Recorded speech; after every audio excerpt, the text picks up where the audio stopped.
अब सत्ता के का प्रश्न अपने चल रहा था बच्चों फर्स्ट ईयर पॉलिटिकल साइंस में। तो सत्ता के जो आधार है वो क्या क्या है, सत्ता पालन के आधार क्या क्या है, इस पर भी चर्चा होती रही है कि सत्ता के आदेश की पालना क्यों की जाती रही है। मैंने कहा कि लोक प्रशासन विषय में अनेक प्रकार के विचारक, चाहे मैक्स वेबर हो या मेरी फॉलेट हो या चेस्टर बर्नार्ड हो, हर्बर्ट साइमन हो, उन्होंने सत्ता के पालन के 4 प्रमुख आधार बताए हैं। नंबर 1, विश्वास, फेथ। विश्वास सत्ता के पालन का सबसे प्रमुख स्रोत है, सबसे प्रमुख आधार है।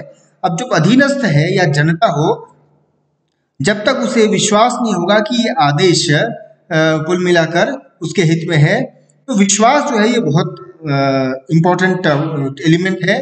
और इसलिए अधीनस्थों द्वारा सत्ताधारी के आदेशों की पालना स्वाभाविक रूप से की जाती है ना।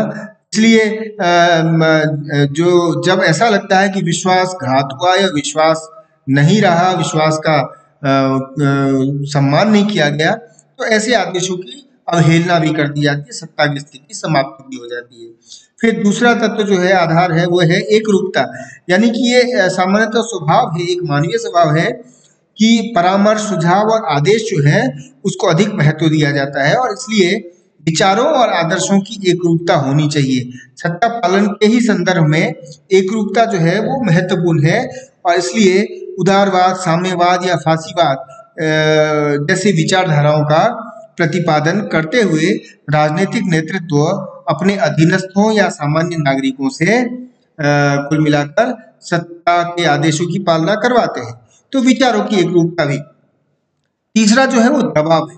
अब देखिए, दबाव जो है वह भी उसके कारण भी सत्ता के आदेशों की पालना होती है। कई बार सहज स्वाभाविक रूप से सत्ता के आदेश की पालना नहीं होती है, तो फिर दबाव का उपयोग होता है, और दबाव कुल मिलाकर बाध्यकारी शक्ति है, यानी सत्ता के आदेश की पालना के लिए बाध्यकारी शक्ति है।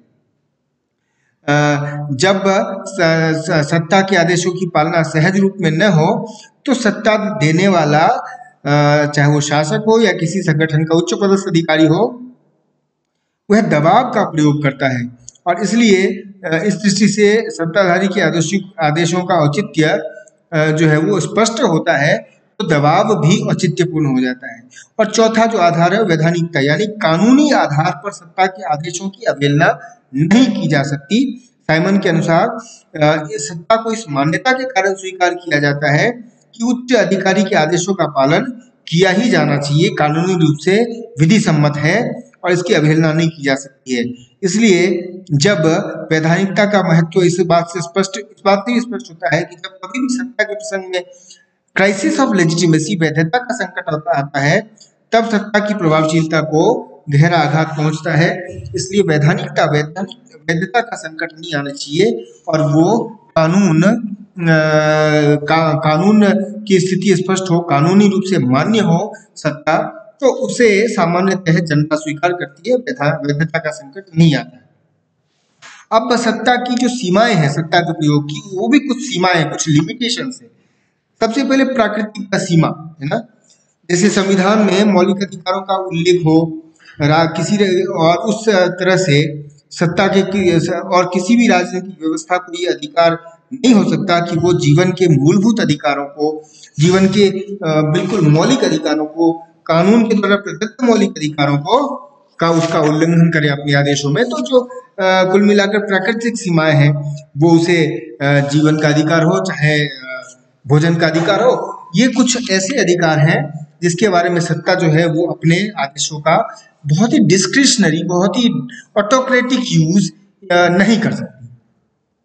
जो दूसरी सीमा बताई गई है वो है नैतिक धार्मिक विश्वास, यानी सामान्यतः सत्ता के आदेश समाज के नैतिक और धार्मिक विश्वासों की अवहेलना नहीं करते।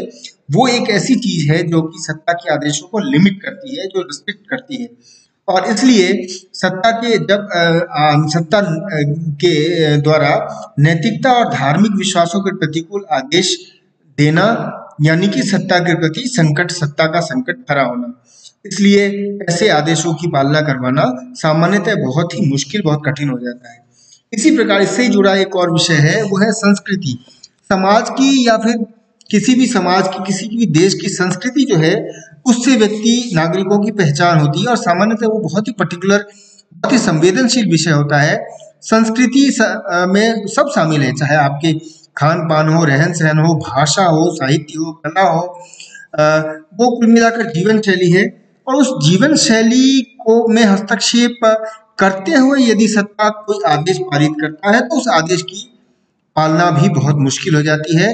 इसलिए ये जो संस्कृति है, जो सांस्कृतिक आधार है, वो भी एक बड़ा लिमिटेशन है सत्ता के लिए, सत्ता के आदेशों की पालना के लिए। फिर स्वाभाविक रूप से एक और जो सबसे बड़ा रिस्ट्रिक्शन वो है देश का संविधान, यानी कि कानून। देश के संविधान में अनेक सारे ऐसे प्रावधान होते हैं जिसको मानना अनिवार्य ही होता है, लेकिन कई बार सत्ता, राजनीतिक सत्ता उन संवैधानिक प्रावधानों की अवहेलना करते हुए भी आदेश पारित करते हैं। और इसलिए हम सामान्यतः देखते हैं कि आंदोलन खड़े होते हैं, कानून की अवहेलना होती है, लोग उस कानून का विरोध करने लग जाते हैं, है ना। तो ये सब, और वो कब होता है जब लोगों को लगता है, जनता को लगता है, या संगठन में अधीनस्थों को लगता है कि वो जो आदेश पारित किया गया है वो संगठन के मूल उद्देश्यों, मूल नियमों के विपरीत है। जनता को लगता है कि जो आदेश पारित किया गया है, कोई अमुक आदेश, वो संविधान के विपरीत है, नियम कायदों के विपरीत है, तो फिर उसकी अवहेलना होती है, उसकी पालना नहीं होती। ये भी एक सीमा है सत्ता के ऊपर। फिर आर्थिक सीमाएं तो होती है, सभी राज्यों की आर्थिक साधन और आर्थिक क्षमताएं सीमित होती है, और ये जो आर्थिक साधन और क्षमताएं हैं वह भी सत्ता को सीमित करती है। सीमित आर्थिक संसाधनों से अलग कोई ऐसा आदेश सत्ता नहीं दे सकती जिससे लोग आर्थिक संकट में पड़ जाए। फिर बहुत सारे दबाव समूह हैं, है ना, चाहे वो आर्थिक क्षेत्र में हो, सामाजिक क्षेत्र में हो, अधीनस्थों के अपने अलग संगठन, अपने अलग हित समूह होते हैं। तो उन हित समूहों के दबाव में भी सत्ता काम करती है, और उन हित, जैसे भारत में सत्ता, जब अभी किसान आंदोलन का जैसे आप उदाहरण ले लें, किसानों के हित की बात करने वाले संघ हैं जिन्होंने सत्ता के आदेश की पालना न करने का एक आंदोलन कर रखा है। और वाले कई बार व्यापारी किसी कानून का विरोध करते हैं, यानी आदेश का विरोध करते हैं। तो ये जो है, यह भी एक बहुत बड़ी सीमा होती है, हित समूह, दबाव समूह, प्रेशर ग्रुप्स। और एक और जो है वो है अंतर्राष्ट्रीय संगठन, या फिर अंतर्राष्ट्रीय कानून या अंतर्राष्ट्रीय संधियां भी।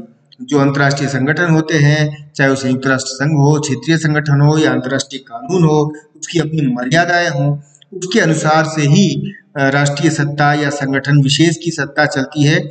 उसके विपरीत, कम से कम आज की तारीख में तो उसके विपरीत नहीं जा सकती सत्ता, कोई भी सत्ता।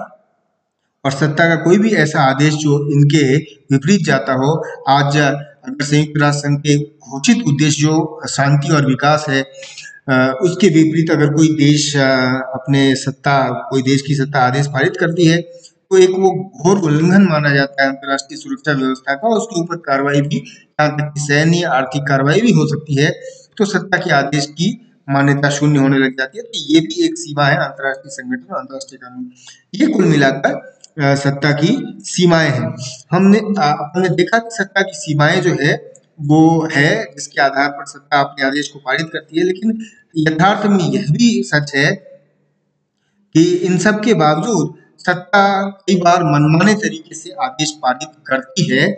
दोनों ही प्रकार के देशों में, व्यवस्थाओं में, यानी लोकतांत्रिक देशों में और लोकतांत्रिक संगठनों में। देखिए, सत्ता की जब बात होती है तो हम राजनीतिक व्यवस्था के संदर्भ में भी इसे देखते हैं, और संगठन, जो बहुत अनेक प्रकार के संगठन हैं, उनके संदर्भ में भी देखते हैं। तो दोनों ही संदर्भों में इसको अपन समझते हैं, लोकतांत्रिक व्यवस्था में भी, लोकतांत्रिक संगठनों में भी, और अलोकतांत्रिक व्यवस्थाओं में भी, अलोकतांत्रिक संगठनों में भी जो आदेश पारित होते हैं वो इन सीमाओं से परे जाकर होते हैं। और कई बार सत्ता के आदेशों की पालना के लिए लोकतांत्रिक देशों में भी लोकतांत्रिक तरीके से बल प्रयोग होता है, दबाव का प्रयोग होता है, बल का प्रयोग अनेक प्रकार से होता है। और अलोकतांत्रिक देशों में तो सामान्यतः निश्चित रूप से, क्योंकि वहां पर विधि का शासन नहीं होता, तो जो सत्ता के आदेश की पालना है उसके लिए वो बल प्रयोग या दबाव का प्रयोग किया जाता रहा है। इसलिए सत्ता के आदेश के लिए माना गया कि औचित्य पूर्णता या वैधता, लेजिटिमेसी, वो बहुत जरूरी है।